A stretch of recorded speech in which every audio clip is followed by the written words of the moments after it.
Edgar, elas serão destruídas, porque essa é a única decisão justa possível. Decidido pela justiça. Exatamente, né? A questão que se coloca aqui é que isso tem que ser precedido pelo devido processo legal.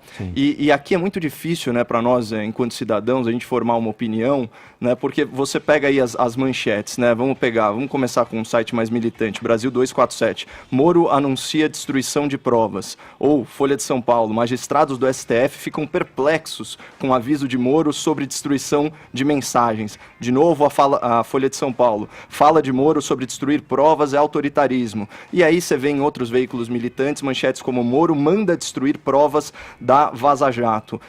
De todas as manchetes, a que me parece mais razoável é a do Estado de São Paulo. Moro defende destruição de mensagens. E na linha fina, o Estado fala o seguinte: para ministro, conteúdo obtido ilegalmente não tem utilidade jurídica. Polícia Federal, porém, diz que material será preservado até definição da Justiça. Aqui dá uma ideia de oposição entre o que pensa o ministro e a Polícia Federal, e a gente já vai ver que esse não é o caso. É uma desonestidade intelectual tremenda de juristas, magistrados que são consultados quando eles afirmam o óbvio, como se o ministro não soubesse, né, não soubesse do direito ou tivesse agido aí contra princípios elementares do direito, que é o seguinte: não se destrói prova, certo? Ou mesmo produto de crime sem a devida autorização judicial, sem o devido processo legal. E não se resolve administrativamente, portanto, por ordem do executivo, uma questão jurídica que requer ordem judicial. Certo? Então, quando o ministro Moro, de forma, aliás, prestativa, de forma generosa e até empática, liga para algumas vítimas, certo, do hackeamento, assegurando que o material será destruído sem ser examinado, ele está simplesmente antecipando uma obviedade, que é a única decisão judicial possível nesse caso concreto. Porque o que acontece? A existência dos arquivos, com uma checagem bem básica, ela já é prova de que o crime de hackeamento foi cometido. E aqui vem o ponto mais importante.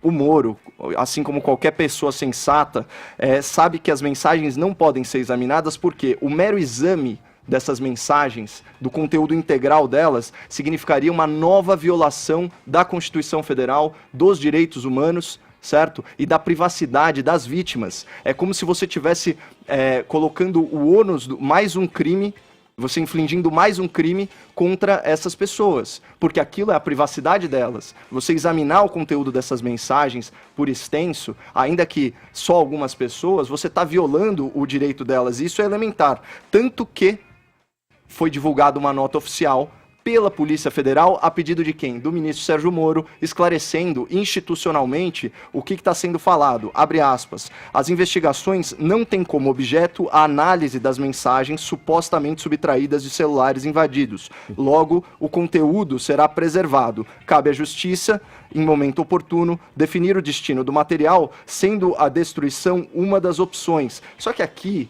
isso aqui é um preciosismo, porque não tem como. Se você mantiver esse conteúdo intacto, você está violando o direito de privacidade de quem já foi vítima de um crime. E aquele negócio, o conteúdo das mensagens, ele não é a prova. A prova é o arquivo em si. E aqui dá pra gente fazer uma analogia com o produto do crime. Essas mensagens são produto do crime. Da mesma forma que quando se apreende droga, certo? O que você faz com essa droga? Qual que é o único destino possível? Você vai incinerar essa droga. Ela é produto de crime.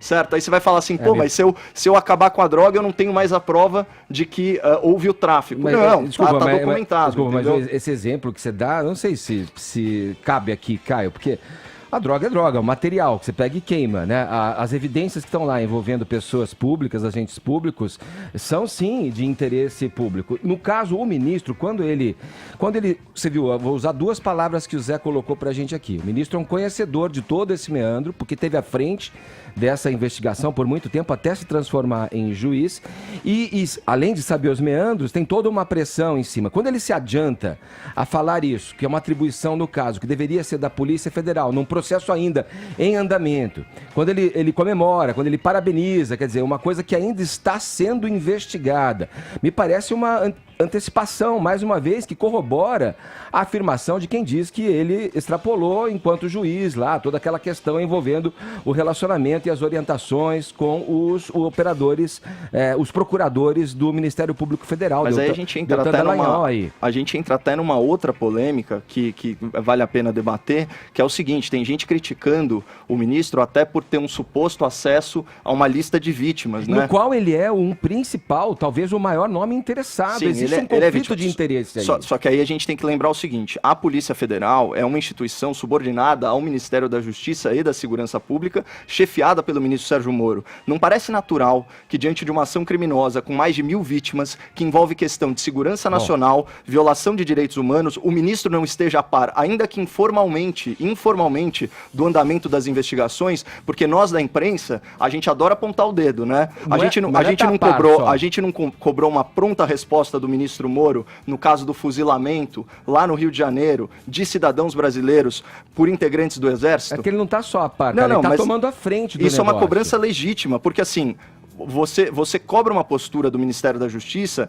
anterior à conclusão da investigação, à formulação e entrega da denúncia e, obviamente, ao julgamento do processo. Isso é normal. Como que um ministro pode dar uma satisfação à sociedade sem um mínimo de informação sobre os casos de repercussão nacional? Você acha que ele quer dar uma satisfação para a sociedade? Com certeza. Ele é o chefe, ele é o último chefe mas eu acho Polícia que ele, Federal. como maior interessado aí, porque é o que está sendo mostrado através das conversas, em suas atitudes, digamos, ilícitas, para dizer aqui, usar um termo aqui, ele é o maior interessado disso. Eu acho que quando ele faz e tem essas ações, ele continua tendo uma atitude que ele tinha, revelado aí nas conversas, frente à 13ª Vara em Curitiba, junto aos procuradores. Ele, como ministro agora, o que eu considero razoável? Você falar razoável que ele tenha esse entendimento e queira prestar um esclarecimento à sociedade. Posso pensar que razoável também seria ele afastado do cargo, deixar que as coisas fluíssem com outra pessoa na direção do Ministério da Justiça e da Segurança Pública, para que as investigações corressem dentro de uma normalidade, com a maior isenção possível. Poderia pensar isso. O fundamental que a gente tem que ter aqui é que as ações do ministro, elas não podem prejudicar o réu, não podem prejudicar principalmente as vítimas, nem a investigação em si. Então, nesse sentido,